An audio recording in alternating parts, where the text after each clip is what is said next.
तो आगे देखेंगे। अब जो विद्युत स्थितिज ऊर्जा हम ज्ञात करने जा रहे हैं उसमें थोड़ा सा डिफरेंस है। तो टॉपिक का नाम क्या है, देखो, बाह्य क्षेत्र की उपस्थिति में, बाह्य क्षेत्र की उपस्थिति में, बाह्य क्षेत्र की उपस्थिति में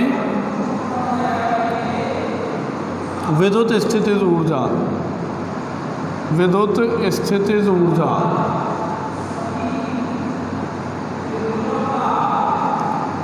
और कितने आवेशों के लिए ले रहे हैं, 2 आवेशों के लिए, 2 आवेशों के लिए क्या आएगी, क्योंकि 2 की समझ में आ गई तो बाकी भी बना सकते हैं। तो बाह्य क्षेत्र की उपस्थिति में, पहले क्या था, पहले के केसों में शुरू से, प्रारंभ से कोई बाह्य विद्युत क्षेत्र उपस्थित नहीं था। अब की बार बाह्य विद्युत क्षेत्र उपस्थित है। तो देखो, पहले से यहाँ बाह्य विद्युत क्षेत्र उपस्थित है। ये समांतर रेखाएं किसको व्यक्त करती हैं, एक समान विद्युत क्षेत्र को। और आपने संबंध पढ़ा है, विद्युत क्षेत्र और विद्युत विभव में संबंध क्या होता है, ये तो होता है EDR। तो मतलब विद्युत क्षेत्र उपस्थित है तो विभव भी उपस्थित होगा। तो मतलब इस क्षेत्र में विद्युत विभव पहले से उपस्थित है, इस क्षेत्र में विद्युत विभव पहले से उपस्थित है या नहीं। तो यहाँ पे मान लेते हैं 2 बिंदु हैं A और B, ये A बिंदु है, ये B बिंदु है। मान लेते हैं बिंदु A पर विभव कितना है A और बिंदु B पर विभव कितना है B, ऐसा मान लें।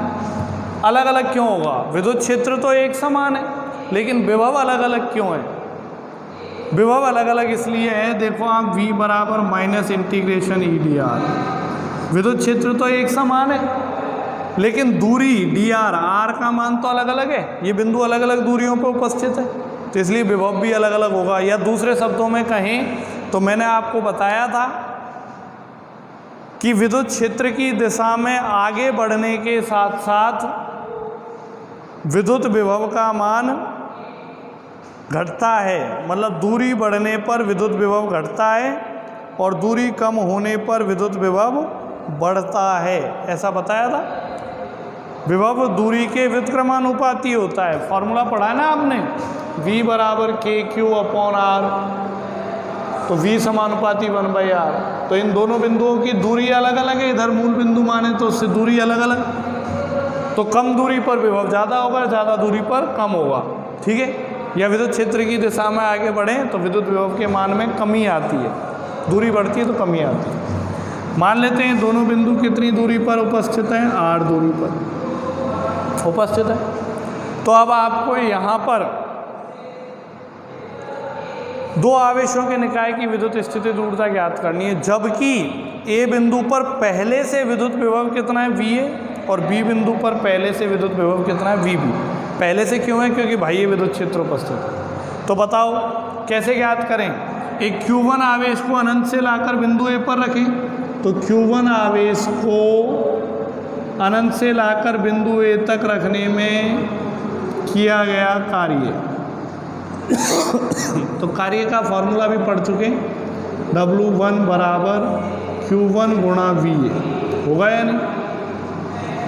कार्य बराबर आवेश गुणा विभव, आवेश कौन सा ला के रखे Q1 और A बिंदु पर विभव कितना है VA। अब यहाँ पे VA का मान 0 नहीं होगा, पहले वाले केस में विद्युत क्षेत्र उपस्थित नहीं था इसलिए VA 0 था, अब यहाँ VA 0 नहीं है, ऐसे ही रहेगा। तो Q1 आवेश यहाँ ला के रख दिया अपन ने A बिंदु पे, कोई दिक्कत। अब Q2 आवेश को B बिंदु पे ला के रखना है, तो Q2 आवेश को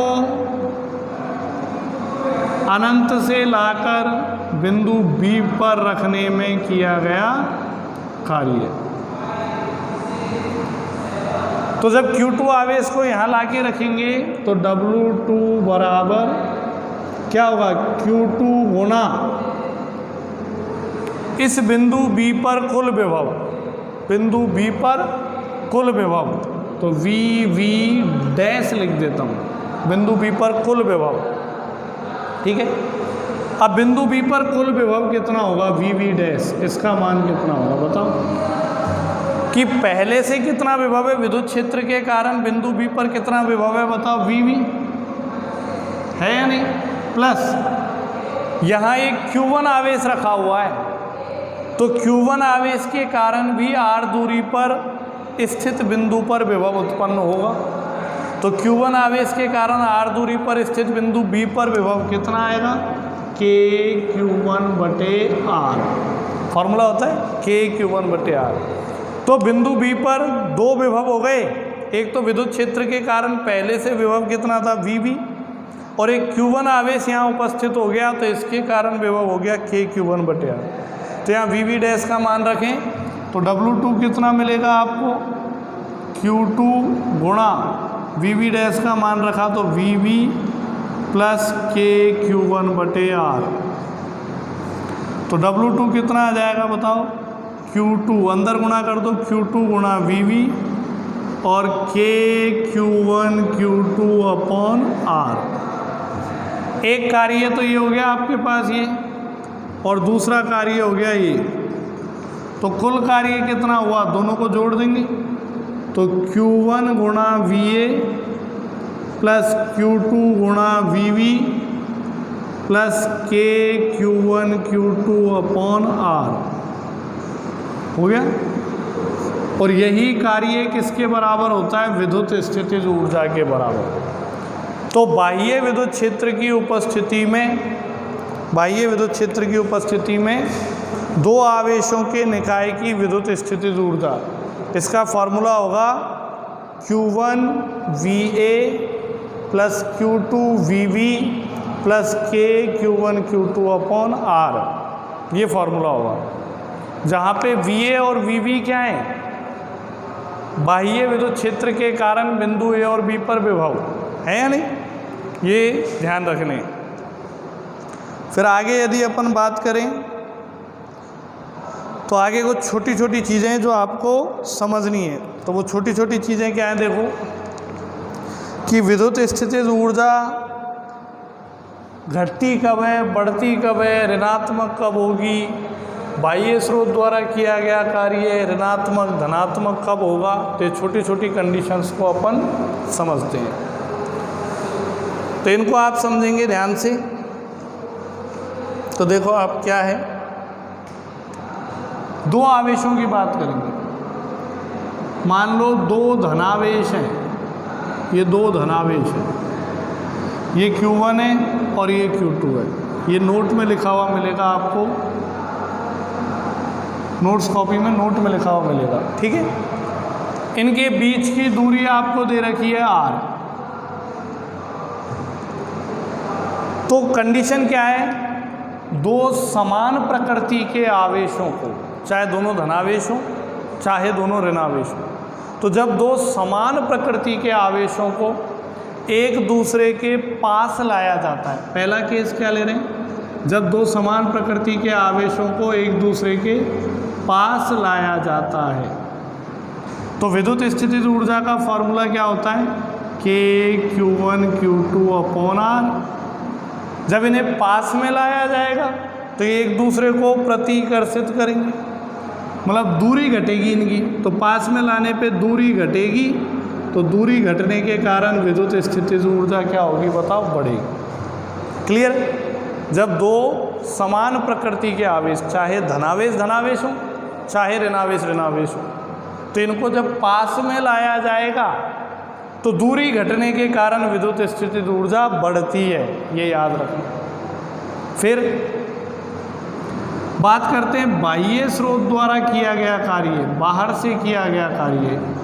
ये बताए थे चैप्टर के शुरू में, बाह्य स्रोत से किया गया कार्य और विद्युत क्षेत्र द्वारा किया गया कार्य। यहाँ जो विद्युत क्षेत्र उपस्थित है उसके कारण भी बल लगता है, तो उससे किया गया कार्य। तो देखो आप, जब दो धनावेशों को पास लाया जा रहा है तो कार्य कैसे किया जा रहा है, बाह्य स्रोत से या विद्युत क्षेत्र से। तो विद्युत क्षेत्र के कारण तो प्रतिकर्षण होगा, ये दोनों आवेशों को जब पास में लाएंगे तो विद्युत क्षेत्र के कारण प्रतिकर्षण होगा, दूर जाने चाहिए, जबकि हम तो कह रहे पास आ रहे। तो पास लाने के लिए अतिरिक्त कार्य करना पड़ेगा, कहाँ से, बाह्य स्रोत के द्वारा, क्योंकि अपने आप तो पास आ नहीं सकते। पास लाना पड़ेगा तो प्रतिकर्षण बल के विरुद्ध कार्य करना पड़ेगा। तो पास लाने के लिए बाह्य कार्य करना पड़ेगा, तो जो कार्य करना पड़ेगा उसे अपन क्या लेंगे, धनात्मक, पॉजिटिव। और यहाँ विद्युत क्षेत्र द्वारा किया गया कार्य क्या होगा बताओ, नेगेटिव, क्योंकि उसके विरुद्ध कार्य कर रहा है। बाह्य स्रोत विद्युत क्षेत्र के विरुद्ध कार्य कर रहा है, तो बाह्य स्रोत द्वारा किया गया कार्य पॉजिटिव है, तो विद्युत क्षेत्र द्वारा किया गया कार्य नेगेटिव। दोनों के द्वारा किया गया कार्य बराबर होगा लेकिन चिन्ह अलग अलग होगा। बाह्य स्रोत से किया गया कार्य धनात्मक और विद्युत क्षेत्र से किया। तो पहला नोट समझ में आया, जब दो समान प्रकृति के आवेशों को एक दूसरे के निकट लाया जाता है तो विद्युत स्थितिज ऊर्जा बढ़ती है, बाह्य स्रोत द्वारा किया गया कार्य धनात्मक होता है और विद्युत क्षेत्र द्वारा किया गया कार्य ऋणात्मक होता है। याद रखना, एक एक नंबर के क्वेश्चन में पूछते हैं। उल्टा करो अब इसका, कि अगर दो समान प्रकृति के आवेशों को एक दूसरे से दूर ले जाया जा रहा है तो दूर ले जाने पर क्या होगा बताओ, ये दूरी जो है, ये वाली दूरी ये बढ़ेगी तो विद्युत स्थितिज ऊर्जा कम हो जाएगी। और जब दूर ले जाया जा रहा है तो विद्युत क्षेत्र द्वारा किया गया कार्य धनात्मक होगा और बाह्य स्रोत द्वारा किया गया कार्य ऋणात्मक। क्यों? क्योंकि जब दूर ले जाया जा रहा है तो आप क्या दूर लेके जा रहे हो, तो अपने आप ही चले जाएंगे, दोनों धनावेश से प्रतिकर्षित करेंगे, ऑटोमेटिक चल जाएंगे, मतलब दोनों ही एक दूसरे पे कार्य कर लेंगे। तो विद्युत क्षेत्र द्वारा कार्य होगा और बाह्य स्रोत द्वारा कार्य ऋणात्मक होगा। बाह्य स्रोत केवल इनको इतना कार्य करेगा जिससे ये त्वरित ना हो जाएं, ठीक है, बस। तो वो कार्य विद्युत क्षेत्र द्वारा किए गए कार्य से कम होगा और विपरीत दिशा में होगा, ठीक है। तो ये ध्यान रखना है, जब दो समान प्रकृति के आवेशों को परस्पर दूर ले जाया जाए तो विद्युत स्थितिज ऊर्जा घटती है, बाह्य स्रोत द्वारा किया गया कार्य ऋणात्मक होता है और विद्युत क्षेत्र द्वारा किया गया कार्य धनात्मक होता है। एग्जाम में एक एक नंबर में इनको पूछा जा सकता है, विशेष ध्यान दें। आगे आता है, जब असमान प्रकृति के आवेश रखें या विपरीत प्रकृति के आवेश रखें, इनको पास में लाया जा रहा है, तो जब विपरीत प्रकृति के आवेशों को जब पास में लेकर आओगे आप, तो मैंने बोला ये अदिश राशि है और अदिश राशियों को हल करते हैं तो आवेश का चिन्ह लेके चलते हैं। तो यहाँ पे अपन आवेश का चिन्ह लिखेंगे, तो क्या लिखेंगे, के Q1 धनात्मक और Q2 ऋणात्मक, और धनात्मक को ऋणात्मक से गुणा करें तो आगे किसका चिन्ह आ जाएगा, माइनस का आ जाएगा। अब बताओ, जब इन्हें पास में लाया जा रहा है तो जब इनको पास में लाएंगे तो माइनस चिन्ह को थोड़ी देर भूल जाओ, जब इनको पास में लाएंगे तो दूरी घटेगी, तो विद्युत स्थितिज ऊर्जा बढ़नी चाहिए अगर माइनस चिन्ह को भूल जाए तो। लेकिन माइनस चिन्ह है, ऋणात्मक संख्याएं हो गई, तो ऋणात्मक संख्याएं क्या हो जाएंगी बताओ, घट जाएंगी। अगर यहाँ प्लस चिन्ह होता तब तो ये बढ़ जाती, लेकिन माइनस चिन्ह होता तो ये घट जाएंगे। जैसे देखो 2, 4, 6, 8 ऐसे हो रहा है तो ये बढ़ रहा है, लेकिन मैं कह रहा हूँ -2, -4, -8 ऐसे हो रहा है तो ये क्या हो रहा है, घट रहा है। तो माइनस का चिन्ह होने के कारण ये घटेगी। तो देखो, जब दो असमान प्रकृति के आवेशों को एक दूसरे के पास लाया जाए तो उनके मध्य की दूरी घटती है और ऋणात्मक चिन्ह के कारण विद्युत स्थितिज ऊर्जा भी घटती है। जब पास में लाया जाएगा तो पास में अपन तो लेके आएंगे नहीं, ये तो ऑटोमेटिक ही पास आ जाएंगे, प्लस माइनस को अट्रैक्ट करेगा, ऑटोमेटिक पास आएंगे, लेकिन हमें पीछे से पकड़ के रखना पड़ेगा ताकि ये धीरे धीरे पास आए, त्वरित ना हो जाए, गतिज ऊर्जा ना आ जाए, क्योंकि हम स्थितिज ऊर्जा पढ़ रहे हैं, पीछे से पकड़ रहे हैं। तो ऑटोमेटिक पास आएंगे, तो ऑटोमेटिक आएंगे तो कौन कार्य कर रहा है, यही कार्य कर रहे हैं आपस में, मतलब विद्युत क्षेत्र द्वारा कार्य हो रहा है। तो विद्युत क्षेत्र द्वारा कार्य हो रहा है तो विद्युत क्षेत्र द्वारा किया गया कार्य धनात्मक होगा और बाह्य स्रोत द्वारा किया गया कार्य ऋणात्मक होगा। क्लियर है? तो जब दो विपरीत प्रकृति के आवेशों को एक दूसरे के पास लाया जाए तो विद्युत स्थितिज ऊर्जा घटती है, विद्युत क्षेत्र द्वारा किया गया कार्य धनात्मक और बाह्य स्रोत द्वारा किया गया कार्य ऋणात्मक होता है। और अगर इन दो विपरीत प्रकृति के आवेशों को एक दूसरे से दूर ले जाया जाए तो उल्टा हो जाएगा, ये तो बढ़ेगी, ये धनात्मक और ये क्या हो जाएगा, ऋणात्मक। समझ में आया? तो इसमें से 1 नंबर का क्वेश्चन बनता है।